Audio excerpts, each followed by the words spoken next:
శరణు గోరి గురుని వరమంత్రమును విన్నా పరుల శరణు ఘోర పనియే లేదు. హరిహరులకు మిన్న గురు పరబ్రహ్మము కాళికాంబ హంస కాళికాంబ.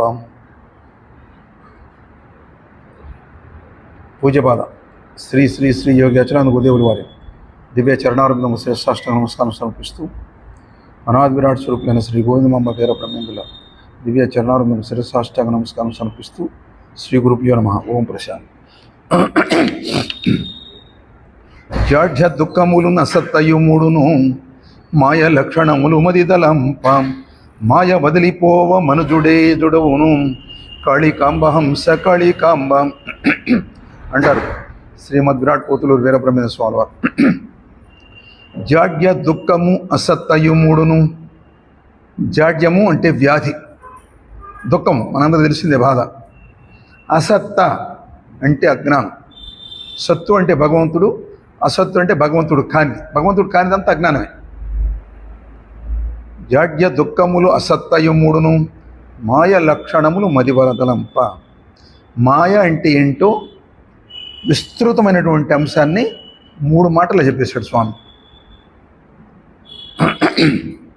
వ్యాధి, దుఃఖము, అజ్ఞానము, ఈ 3 అసత్వం అని చెప్పాడు.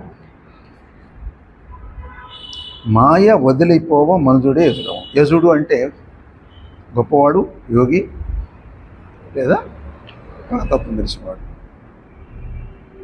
సాక్షాత్ పరమేశ్వరుడు. దుఃఖం, జాడ్యము, వ్యాధి. వ్యాధి వస్తే బాధ కలగకుండా ఉండదు. రాయి దగ్గర నలిగితే రక్తం వస్తుంటే నొప్పి లేకుండా ఉండదు. నొప్పి ఉన్నా ఓర్చుకునేవాడు ఉంటారు.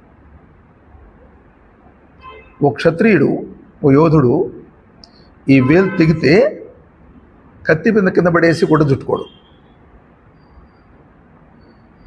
చేతిలో ఉన్న ఖడ్గాన్ని వదిలేయడు, దీని గురించి ఆలోచించడు, తన శౌర్యాన్ని ప్రదర్శిస్తూనే ఉంటాడు. ఇతను ప్రామాణికం కాదా మనకి? చెయ్యి తెగిన యుద్ధం చేస్తున్నాడు అంటే పోరాడుతున్నాడు ఓ యోధుడు. కాబట్టి అతనిలో ఉన్నటువంటి శౌర్యాన్ని సంతరించుకోవాలి మనం. దేనిలో పదే విఫలమవుతున్నామో, ఏ విషయంలో పదే విఫలమవుతున్నామో ఆ విషయాన్ని విఫలం కాకుండా సమర్థవంతంగా దాన్ని ఎదుర్కొనే సామర్థ్యాన్ని సంతరించుకోవాలి, నిలబడాలి.